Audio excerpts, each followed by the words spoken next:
In the previous chapter, we described the motions of an object along a straight line in terms of its position, velocity and acceleration. हम लोग पिछले chapter में पढ़ चुके हैं equation of motion in a straight line. We saw that such a motion can be uniform और non uniform, और ऐसे मोशन यूनिफॉर्म भी होते हैं और नॉन यूनिफॉर्म भी होते हैं. यूनिफॉर्म मतलब ऐसा मोशन जिसमें वेलोसिटी हमेशा कांस्टेंट रहती है, और नॉन यूनिफॉर्म जिसमें वेलोसिटी चेंज होती रहती है. We have not yet discovered what causes the motion. अब तक हम लोग ये नहीं पता कर पाए कि मोशन का कारण क्या है, यानी कोई भी ऑब्जेक्ट मोशन क्यों करती है. For many centuries the problem of motion and its causes had puzzled scientists and philosophers. A ball on the ground, when given a small hit, doesn't move forever. Such observations suggest that rest is the natural state of an object.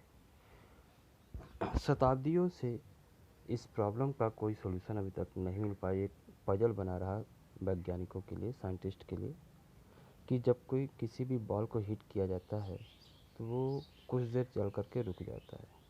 इसका मतलब ये है कि हर एक object का जो natural state होता है वो रेस्ट होता है. This remain the belief until Galileo Galilei and Isaac Newton developed an entirely different approach to understand motion.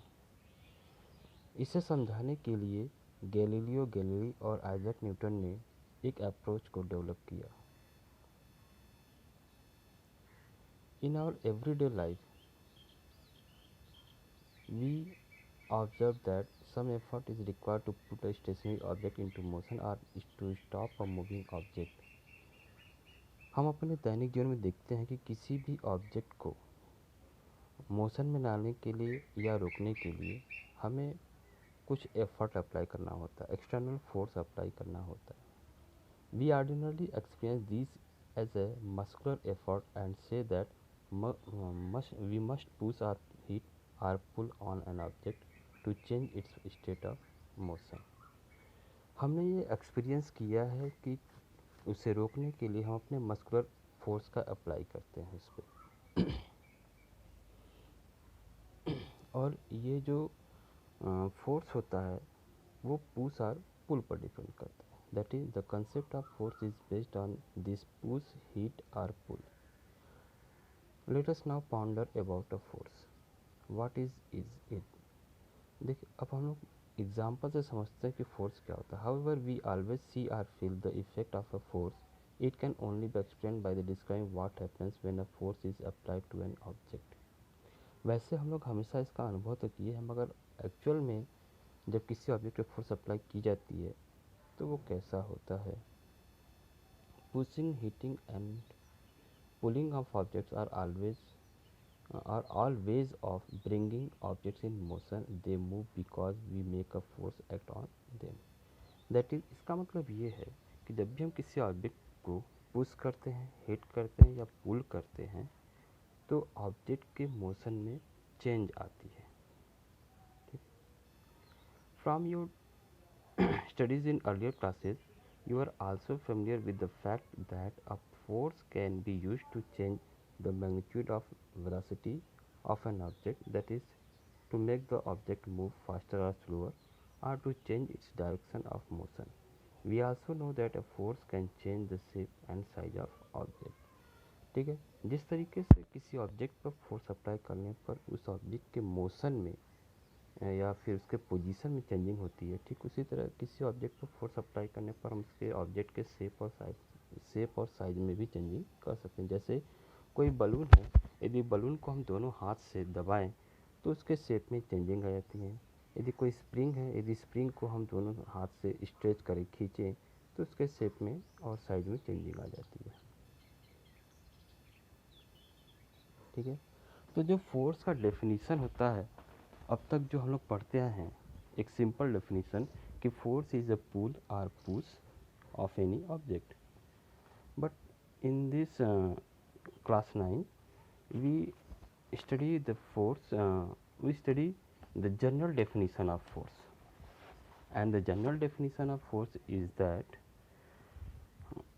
a force is a physical quantity which when applied to any object, it tries to change the position of an object or change the position of any object.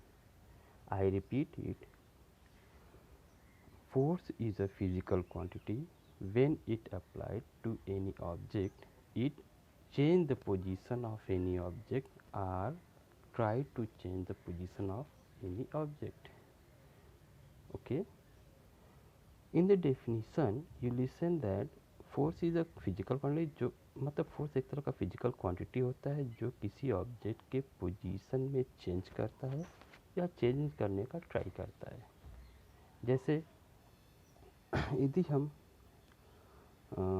जैसे trolley bag है, ठीक है, trolley bag पर यदि हम लोग अपना hand से उसके हैंडल को यदि ढकेलते हैं तो ट्रॉली बैग का पोजीशन एक प्लेस से दूसरे प्लेस पे चेंज होता है. ठीक है. जैसे ड्रॉवर है, ड्रॉवर को जब हम लोग पुल करते हैं तो भी उसका पोजीशन चेंज होता है. लेकिन यदि कोई बहुत बड़ा अलमीरा हो और उस पर यदि हम फोर्स अप्लाई करें तो ऐसे केस में हम अलमीरा के पोजीशन को चेंज नहीं कर पाते हैं, अलमीरा अपनी ही जगह पर होती है. तो इसका मतलब ये हुआ कि फोर्स लगाने पे किसी भी ऑब्जेक्ट के पोजीशन में हम चेंजिंग कर भी सकते हैं और चेंजिंग नहीं भी कर सकते हैं. ठीक है. फोर्स जो हम लोग के कोर्स में है वो जनरली हम लोग को पढ़ना है कि फोर्स के दो टाइप हैं, बैलेंस्ड एंड अनबैलेंस्ड फोर्स. ठीक है. बैलेंस्ड फोर्स वो फोर्स होता है जब किसी ऑब्जेक्ट पर जितने भी फोर्सेस लगे हैं सारे फोर्सेस का सम, एल्जेब्रिक सम यदि जीरो हो जाए तो ऐसे फोर्स को हम बैलेंस फोर्स कहते हैं. That is the sum of the all the forces acting on any object is zero, then the force is called balanced force. जैसे देखिए टेबल पर एक ऑब्जेक्ट है जिस पे एक्स और वाई दोनों डायरेक्शन में फोर्स अप्लाई किया गया है. ठीक है. यदि ये दोनों फोर्स इक्वल फोर्सेस हों, है ना, सपोज कर लेते हैं कि एक्स डायरेक्शन में 5 न्यूटन और वाई डायरेक्शन में भी 5 न्यूटन का ही फोर्स अप्लाई किया जा रहा है, तो ऐसे केस में दोनों ही डायरेक्शन में सेम फोर्स है तो ऑब्जेक्ट क्या होगा, मूव नहीं करेगा. ठीक. और ऐसे फोर्स को हम लोग बोलते हैं बैलेंस फोर्स. ठीक है. अब हम लोग डिस्कस करते हैं अनबैलेंस्ड फोर्स के लिए. अनबैलेंस्ड फोर्स क्या होता है? If the forces acting on any object, है ना, that is the resultant force acting on any object is not zero. इसका मतलब ये है कि यदि किसी ऑब्जेक्ट पे बहुत सारे फोर्सेस लग रहे हैं लेकिन उन सभी फोर्सेस का जो एल्जेब्रिक सम है वो जीरो नहीं है, तो ऐसे फोर्स को हम बोलेंगे अनबैलेंस्ड फोर्स. क्लियर. अब यहीं पर हम लोग फिर से देख लेते हैं, जैसे ये इसी एग्जांपल के टेबल पर, और सपोज करते हैं कि वाई डायरेक्शन में जो अप्लाई किया गया फोर्स है वो है 10 न्यूटन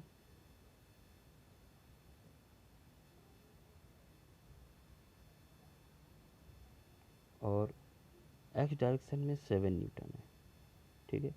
तो ऐसे केस में ऑब्जेक्ट के वाई डायरेक्शन में फोर्स ज़्यादा है तो ये ऑब्जेक्ट मूव करेगा वाई डायरेक्शन में. ठीक. ऐसे फोर्स को हम लोग बोलेंगे अनबैलेंस्ड फोर्स. बैलेंस्ड फोर्स में ऑब्जेक्ट हमेशा रेस्ट में रहती है या फिर मोशन में रहती है, मतलब उसके पोजीशन में चेंजिंग नहीं आती है. जबकि अनबैलेंस्ड फोर्स में ऑब्जेक्ट के मोशन में या फिर रेस्ट में चेंजिंग आती है. ठीक है. मतलब ये हुआ है कि यदि बैलेंस्ड फोर्स है, बैलेंस फोर्स में ऑब्जेक्ट रेस्ट में भी रह सकता है और वो मोशन में भी रह सकता है. यदि ऑब्जेक्ट रेस्ट में है तो वो रेस्ट में ही रहेगा और मोशन में तो वो मोशन में ही रहेगा. अनबैलेंस फोर्स में क्या होता है कि ऑब्जेक्ट यदि मोशन में है तो इसका स्पीड बढ़ सकता है या स्पीड घट सकता है, और यदि वो रेस्ट में है तो वो मोशन में आ जाएगा. ठीक है.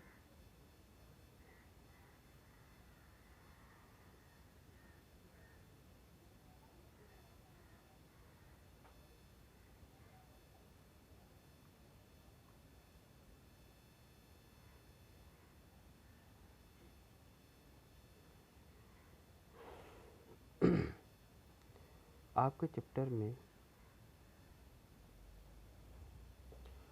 चैप्टर में जो कंटेंट है वो कुछ ऐसा है।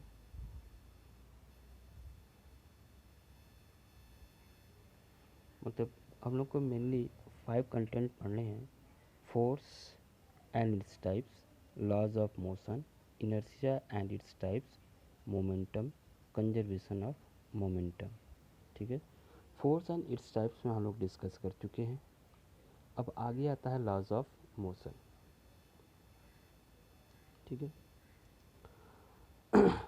किसी भी ऑब्जेक्ट के मोशन करने के लिए न्यूटन ने 3 लॉ दिए हैं और इन्हीं तीनों लॉ को लॉज ऑफ मोशन कहते हैं। इसमें से पहला आता है first law of motion. First law of motion के अकॉर्डिंग यदि कोई ऑब्जेक्ट रेस्ट में है तो वो रेस्ट में रहेगा, और यदि वो मोशन में है तो वो मोशन में ही रहेगा जब तक कि उस पर हम कोई एक्सटर्नल फोर्स अप्लाई न करें। ठीक है, एक बार फिर से समझिए कि according to the first law of motion, if an object is in motion it always in the motion, और if a object is rest is always is in rest until an external force is applied on the object। Clear?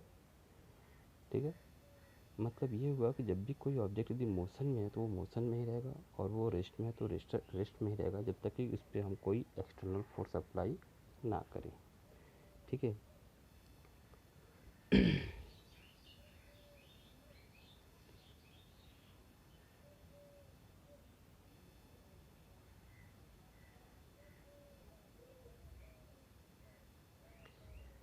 Galileo Galilei ने first law of motion को एक नया नाम दिया है इस property को, जिसे इनर्शिया कहते हैं।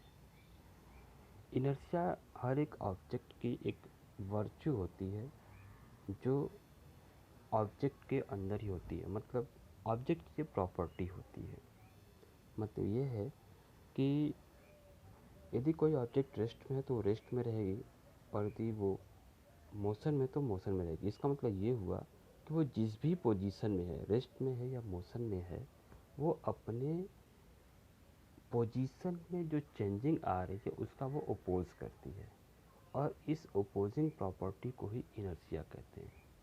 ठीक है, जैसे कोई ऑब्जेक्ट यदि रेस्ट में है तो वो रेस्ट में रहना चाहती है। यदि आप उस पर कोई एक्सटर्नल फोर्स अप्लाई करते हैं तो वो भी आप पर फोर्स अप्लाई करती है, उसका अपोज करती है। ठीक है, इस प्रॉपर्टी को इनर्शिया कहते हैं।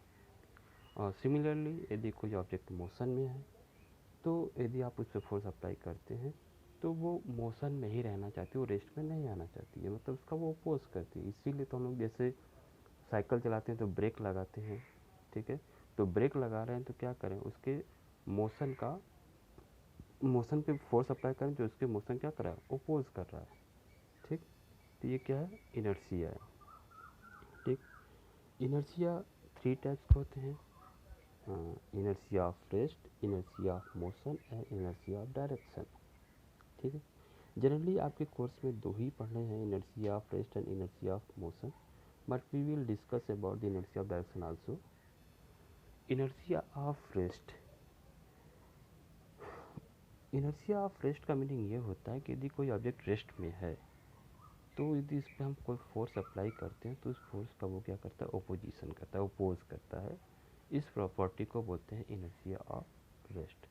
जैसे आजकल आप लोग देखे हैं, जैसे आम के पेड़ में यदि आम लगा हुआ है तो इनिशियली वो रेस्ट में होता है। ठीक है, और जब हम उसे तोड़ते हैं किसी कंकड़ से, पत्थर से या डंडे से, तो जब मारते हैं हम लोग तो उसके आम के टहनी पे मारते हैं जहाँ से आम लगा हुआ रहता है। ठीक है, ऐसा करने से होता क्या है कि जो आम का जो टहनी होता है उस पर जब ये फोर्स लगता है लकड़ी के द्वारा तो वो मोशन में आ जाता है, लेकिन जो आम होता है, मैंगो होता है, वो उस मोशन का ओपोज करता है। इसीलिए टहनी पीछे की तरफ जाती है जबकि मैंगो आगे की तरफ आता है, और इसलिए जो मैंगो है उससे ब्रेक हो जाता है, उस ब्रांच से ब्रेक होकर नीचे गिर जाता है। ठीक है, तो ये एग्जाम्पल है इनर्शिया ऑफ रेस्ट का। बात समझ आई? ठीक है। और इनर्शिया, और दूसरा होता है inertia of motion. Inertia of motion वो प्रॉपर्टी किसी ऑब्जेक्ट की, यदि कोई ऑब्जेक्ट मोशन में है तो वो रेस्ट, यदि उस पर एक्सटर्नल फोर्स अप्लाई करते हैं तो वो उसका अपोज करती है। ठीक, इसे बोलते हैं इनर्शिया ऑफ मोशन। जैसे आप यदि बस चल रही है, चलती हुई बस में एकाएक यदि ब्रेक लगाया जाए तो होता है कि हम आगे की ओर झुक जाते हैं, या आगे की ओर, यदि कोई स्टैंडिंग पोजीशन तो आगे की ओर गिरने लगता है। ऐसा इसीलिए होता है कि जब बस ट्रैवलिंग में होती है, चलती रहती है स्पीड में, तो जो स्पीड बस का होता है वही स्पीड पैसेंजर का होता है। तो ऐसी स्थिति में होता क्या है कि जैसे ही ब्रेक लगता है तो बस रेस्ट में आ जाती है, लेकिन हम अभी भी मोशन में ही रहते हैं।